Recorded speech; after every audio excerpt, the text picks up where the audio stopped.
તમે લોકોએ turtle and રેબિટની story સાંભળી હશે. મેમ, જેમાંથી slow story which A moral શીખવા મળે છે એ સ્ટોરી વિશે વાત કરો છો. યસ, લાસ્ટ ટાઈમ આપણે લાઈફ સ્કિલ્સમાં હેબિટ 2 અને 3 વિશે વાત કરી હતી. આપણે આ સ્ટોરીને હેબિટ 2 અને 3 સાથે કેવી રીતે જોડી શકીએ? બોલો ક્રિશા. શું કહ્યું મેમ? મેં નથી સાંભળ્યું. કેમ? મેમ, મારી રિઝલ્ટ નીચે પડી ગયું હતું. એ લીધું તો મારી પાર્ટનર કહે છે નીવા કે એ મારું છે. અત્યારે ભણતી વખતે ઇરેઝર વિશે ડિસ્કસ કરવાનું છે. મેં જે પણ કહ્યું એ તમે બંને મિસ કર્યું. એટલે જ સ્કૂલમાં ફેન્સી સ્ટેશનરી આઇટમ્સ અલાઉડ નથી જેમાં આપણું ધ્યાન ડિસ્ટ્રેક્ટ થઈ જાય એમાં. Sorry ma'am. ઓકે, કોણ કહેશે? જ્ઞાન. મેમ, રેબિટનું મન ક્લિયર હતું રેસમેન્ટ કરવાનું, પણ એને હેબિટલી ફોલો ના કરી ફર્સ્ટ થિંગ્સ ફર્સ્ટ એ રેસ હારી ગયો, ભલે એ ફાસ્ટ હતો. નીવા મેમ, જો આપણે કન્ટિન્યુઅસ ધ્યાન રાખીને કોઈ પણ કાર્ય કરીએ તો સ્લોલી અને સ્ટેડીલીથી આપણે એમાં જરૂરથી સફળ થઈશું. Yes, correct. આપણે નેક્સ્ટ સ્કિલ્સ પીરિયડમાં મળીશું. Thank you ma'am. જોયું તમે લોકોએ ફેન્સી વસ્તુમાં ફ્રેન્ડ્સ જોડે વાત કરવામાં સ્ટડીમાંથી ધ્યાન હટી ગયું. તમને બોલાવશે, તમને લલચાવશે, તમારું મન ડોલાવશે, પણ તમે મક્કમ રહેજો. આવો આવો નાટક દેખો, આવો આવો નાટક દેખો.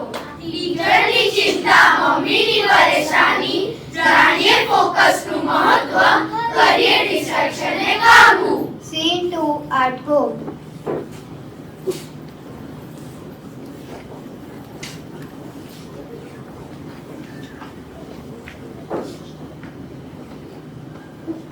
બેટા, શાળાથી આવીને 3 કલાક થઈ ગયા છે.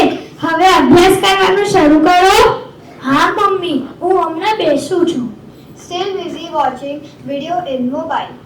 Mother gave notebook and textbook. Students started doing work. After some time, brother came and started TV.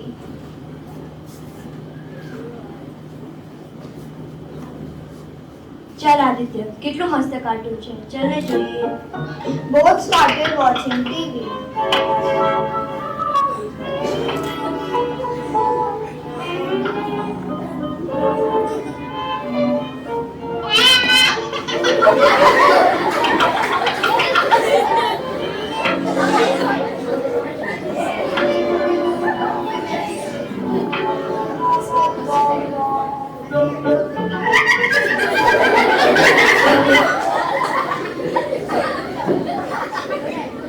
શું કરે છે? ટીવી જોવાનું કેમ શરૂ કર્યું? મેં નહીં કર્યું, ભાઈએ કર્યું. તું બીજા રૂમમાં સ્ટડી કરવા બેસ. Student leaves. After some time, mom, મને મીનિંગ નથી ખબર પડતી, પ્લીઝ સમજાવો ને. આઈ એમ બિઝી, તું ડિક્શનરીમાં ચેક કરી લે. after some time,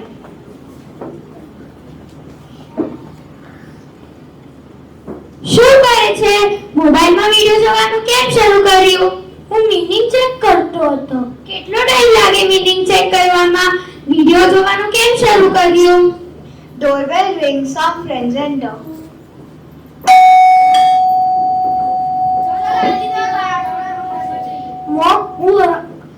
મોમ, હું હમણાં રમવા જાઉં છું, આવીને સ્ટડી કરી લઈશ.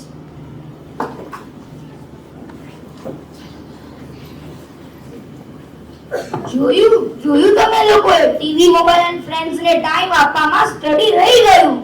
અમને બોલાવશે, અમને લલચાવશે, તમારું મન ડોલાવશે, પણ અમે મક્કમ રહીશું. કરીશું ટીચરની ચિંતા, મમ્મીની પરેશાની.